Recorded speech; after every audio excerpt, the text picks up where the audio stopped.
Welcome, dear friends. Here we are with another study of the Spiritist magazine. What a blessing to be with you today.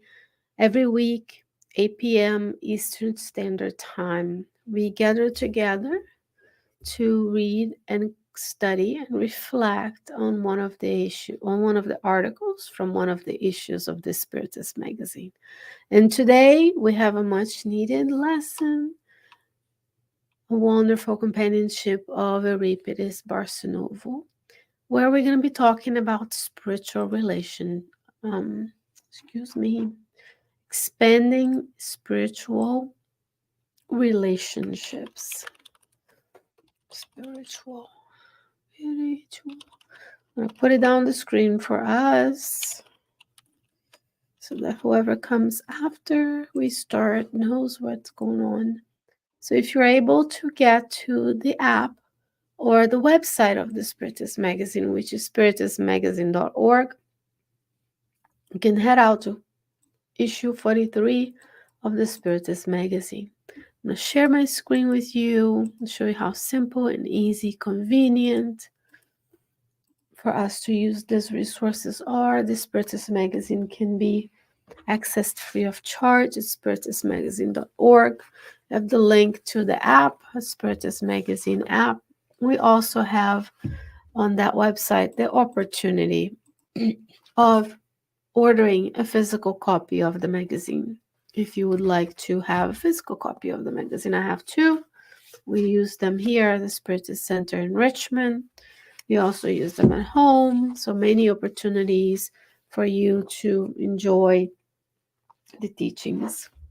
And this is the cover for issue 43. And on the left side of the PDF version of the magazine, I'm going to scroll down all the way to this beautiful article entitled Expanding Spiritual Relationships. This article is by the spirit Euripedes Barsanulfo through the mediumship of Corina Novelina. So let's see what a wonderful Euripedes Barsanulfo has to teach us today. Let's work it. See, it's very easy. All I'm doing is zooming in and out.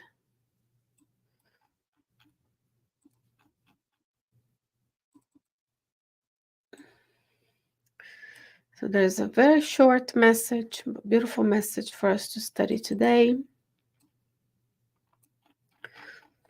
So Euripides says, may the sublime friend strengthen us on the redeeming road. May Jesus be with us.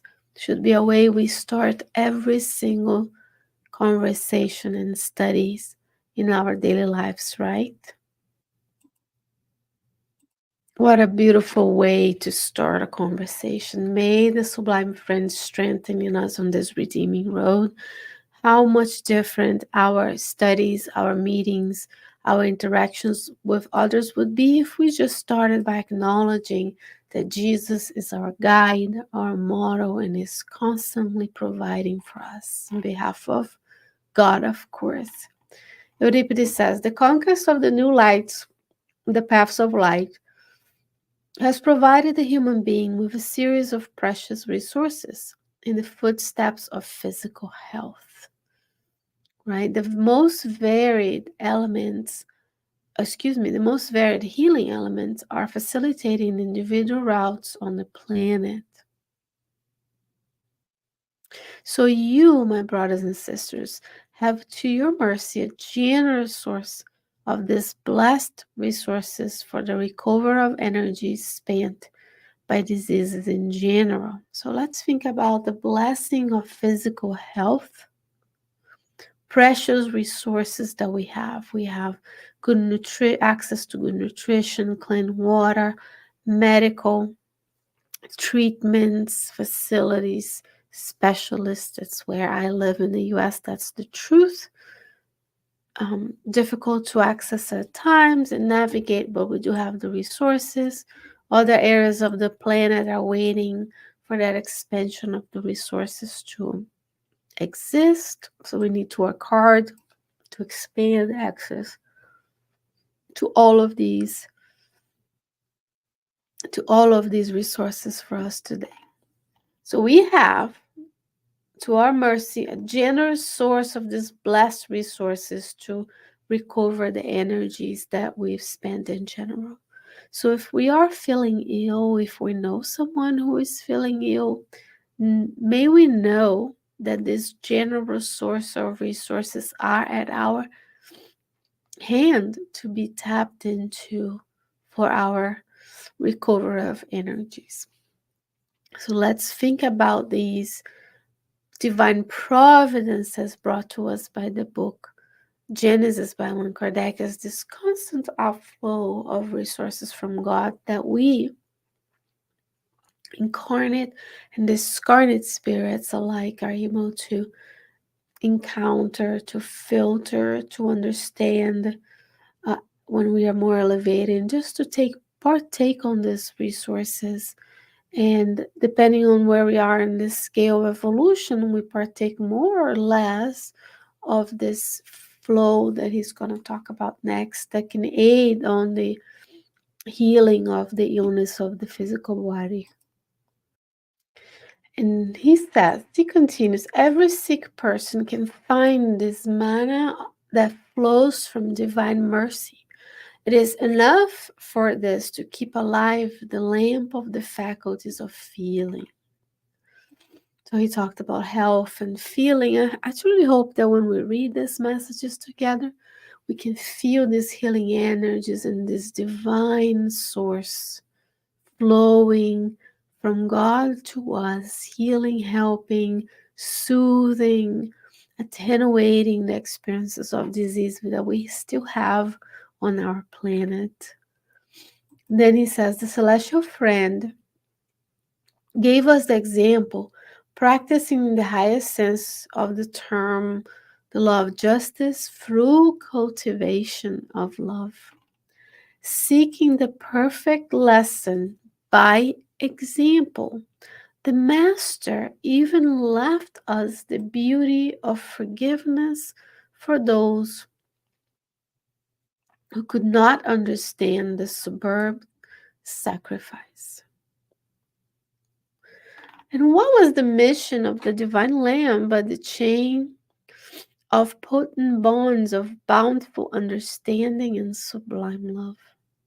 So Jesus came to teach us the sublime and divine love that ultimately binds us and all of the forces and everything we see and still don't see in the universe as humanity on the earth. So that was his mission. And he led us by example. So we want to cultivate this understanding that resources are there to help us. In this example, he talks about health, the regaining of health. Even if you're not cured, we can be healed because health comes from the health of the spiritual body that reflects on the conditions of the physical body. So we want to truly heal, even if there's no cure and perishment of the physical body. We want to understand that resources are there, because the moment we understand the resources are there, it means we can tap into it. We can use our means of noticing the resources and using the resources as well. The Master remains awaiting our goodwill in the service of eternal solidarity. So Jesus is awaiting for you and I. In these times, it's very fitting that I'm talking to you today about health, as I compound the effects of allergies with a cold. So it's interesting that Jesus gives us what we need. The superior spirits inspired us to be here today. As I was preparing and selecting the articles to choose from Euripedes Barsanulfo and the many beautiful selections from the Spiritist magazine, we were inspired to pick this one. So even when we're talking about the hosts who give you these teachings, we are also learning and we are using those resources in our daily lives because we want to lead by example. But the Master remains awaiting our goodwill in the service of fraternal solidarity. So the Master is waiting for us to get out of ourselves, of our circles, of our possessive pronouns, mine, I, where it's all about us, about our family, our things, versus being about fraternal solidarity towards all on the earth. How beautiful it would be if we had less, needed less, so that we can give more to those who are in need. How to reach the luminous road of solidarity. Now he's asking, okay, you're talking about solidarity. How do we do it? The superior spirits are so good to us that they give us a concrete examples on how to do it. They talk about what is, and then they say, well, these are the issues that we have to improve, and now how to do it. He says, in the cultivation of devotion, in the consecration of renunciation, and in the exercise of goodness in all hours of our day. Not only when we are in need of help, or see someone, or go to the Spiritist center, or all hours when I'm driving to work, when I'm brushing my teeth and getting ready for work in the morning, when I'm feeding my family members, when I'm caring for my pets, when I pray for nature around me and those who are lacking, when I pray for those on the road and those who made the cars and keep everything running, right? The wheels of the government that keep the roads running, and the firefighters and the police and the school systems. And we pray for those in our workplaces who share a lot of our waking hours. Then we pray for their spiritual friends, and we pray for those who produce our food, those who man the stores, those who are safely driving home so we can return to our safe place, which should be our home, should be our safe harbor. We pray of gratitude to Jesus to allow us to be here on this earth today. He has been so patient for the past 4.5 billion years that we have. So this exercise of goodness can be 24/7. And when we go to sleep, we pray that we are of service and practice intelligent sleep as well. Devotion, renunciation, and exercise of goodness. And then he continues. Brethren, let us seek the beauties of good in all and in everyone, and little by little we shall find the sure and certain path of indispensable renewal. So, how many times we even look in the mirror and we only pick ourselves apart? How many times we only see what's lacking in ourselves and others? So, he's saying, let us seek the beauties of good in all and in everyone, in alignment with what Emmanuel tells us in the book For in Life, chapter 10, understand and seek the good, visualize the good, mold the good, and feel the good with all the resources that you have. That means even the people we don't yet like, that don't make our life easy, who makes things complicated, so on and so forth. Seek the beauty of good in all and in everyone.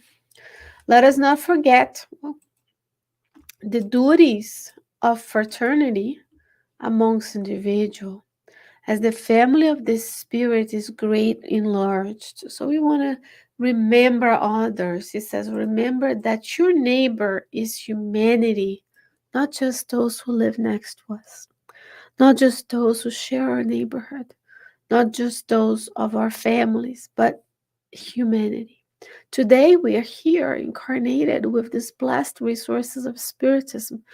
In other lives, we were in other places on the earth, and tomorrow we may be blessed with reincarnations in other areas of the planet, depending on what we need to learn. So, how would we feel if we were reincarnated in an area of less resources? Wouldn't it be a blessing if someone with more could help us? So, do unto others, right? Your neighbor is humanity, so we need to expand our awareness that we are more than the physical. There are neighbors and more than the physical. And there's a reason why we came together. All 8 billion incarnates, there's more than 8 billion now. And all of the discarnates who are around us. so that we can truly understand how interconnected we are, right? He says, doesn't the enlightening lesson of your moral obligations point to that truth? The more we understand this interconnectedness, how we depend on one another, how we are all spirits on this earth in both realms of life, the many colonies, the many outposts, the many regions of suffering in the spiritual realm, the many, many regions of higher elevation of the colonies of the earth that we don't have any idea what they look like. All working towards our evolution, all of us under the guidance of our Master, who came here to lead us by example. It is necessary to expand the scope of spiritual relationships every day. And how do you do that? He says, through the ever increasing interest in the welfare of all creatures, not just my welfare. How do I succeed? How do my children succeed? How do my neighbors? How not just the ones directly related to us, but all creatures. Now he's even expanding it further to those beings in other kingdoms of life who depend on us, who depend on the health of the planet where we all inhabit. And what if we decide not to do it, not to expand our relationships? Remember, when we do something for another person, especially if it's detached from um, or free from attachment to the outcome. So if I can do something for someone who in theory cannot give me anything back out of altruism, we are making a connection with that person, but also with those who are in the spiritual realm who love that person. And then we are making that connection. Who knows, maybe one day when we are in need, those spiritual friends will come help us. A little parenthesis. Remember in the book No Solar, our dear Andrea Louise was working and he received health care, right? In the sense, spiritual care. And he was accepted to the hospital at No Solar under the guidance of Clarencio and the many workers. And he wanted to work. We were just studying every Thursday. We study the book No Solar here at our center. And he at first wants to work as a physician because he was a physician on the earth. But he didn't have the skills or the knowledge to work as a spiritual physician, right? So he was reminded by that by Clarencio that he was not yet ready to work on that position. Later in the book, spoiler alert, you learn that he starts as an apprentice. He starts as a similar person working in the nursing department. And then on the earth we tend to make things hierarchical. But if you ever land in a hospital, the most important people you can make alliances with are the nurses, are also the people who clean your room, who process the labs, who package your medications, who produce the food, and so on and so forth. We tend to put in a pedestal certain type of worker in our healthcare system. But when Andrea Luis starts, he starts humble and simple, and those are the workers in the nursing department, helpers of, because he didn't have the knowledge to be even a nurse in the spiritual realm, are the ones in clear, direct contact with the spirits who are received from the lower zone directly into the areas of regeneration and also solar. So he works and he works. He makes friendships with Lysias and his family. He's working. He makes connections with the nurse Narcisa when he returns to visit his family. And he is in difficulty. Narcisa is the one who comes help him. So he's expanding this spiritual relationship to see everyone as a brother and sister, not just those who are related to me on this earth by blood, but also all of those around me who I can connect with and help and create this relationship. So what if we don't do, he says, those who remain attached to their own interests, forgetting or indifferent to the fate of other homes, have not yet understood the true meaning of love. Sometimes we are so loving and caring toward our family members. We want so much for them. but we don't realize that there are others around us who also are in need. So when the resources are concentrated only on my mind, then others are lacking.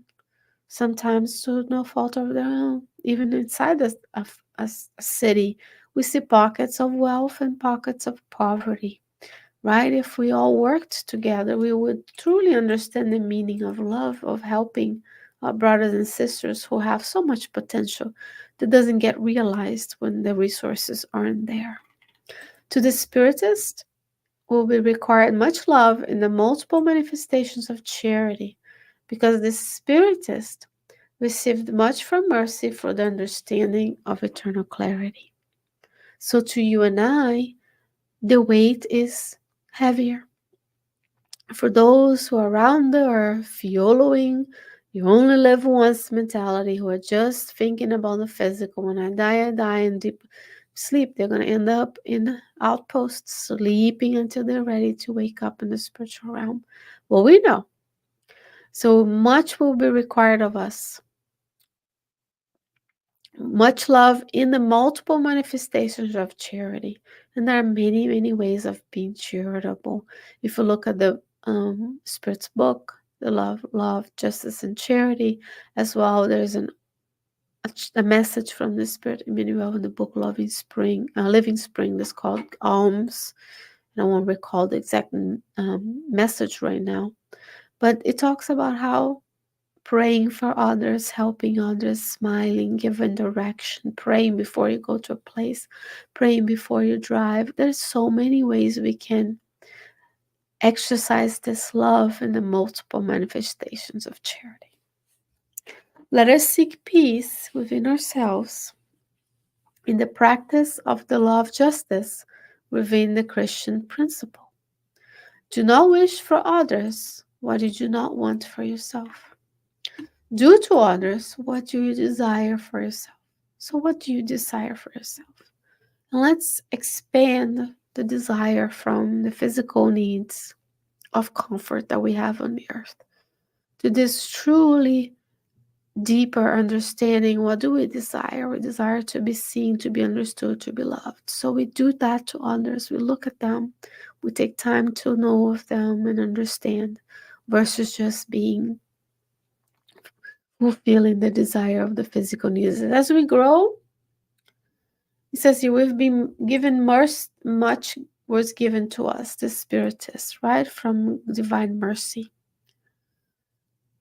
It's like we're children. When we're children, if you ask what you desire, we all talk about the shoe of the time, the brand name pants, the car, the house, whatever.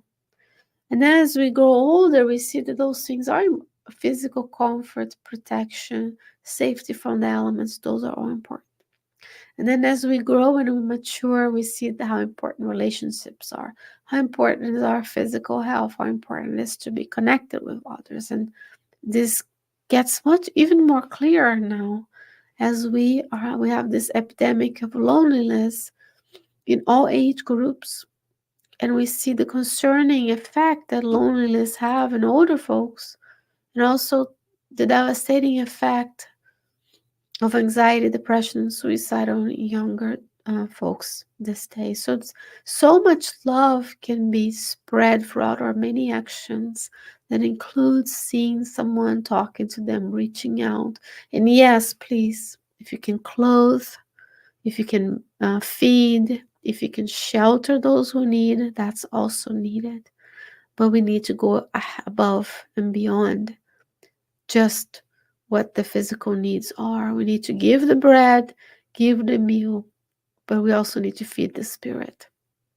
We need to find a home for those who are homeless. We need to prevent homelessness. We need to help those who are in need of mental, spiritual aid. We need to volunteer the food bank as we do here in Richmond. Reach out to the older folks in older homes. There's so many examples. Whatever the need in your current place is, that's where you are there to do. May Jesus bless you and may bless us. May Jesus and the Master, who's lovingly waiting for our goodwill, constantly giving of his love and kindness and understanding and patience to us, may he bless you, your family members and friends. And this is from the book Euripedes, The Spirit and the Compromise, by Corina Novelina, through the medium of Alzira Bessa Franca Almui. So this message is from April 4th, 1957. What a blessed day to be here with you, expanding this spiritual relationships. We don't know each other in the physical, perhaps we do. Some of us, we do know each other. If we don't, let's expand the spiritual relationships, working in the good to spread the good news of Christ. Dear friends, God willing, I'll be back with you next week with another study of the Spiritist magazine. Until then, stay well, stay safe, and I'll see you soon.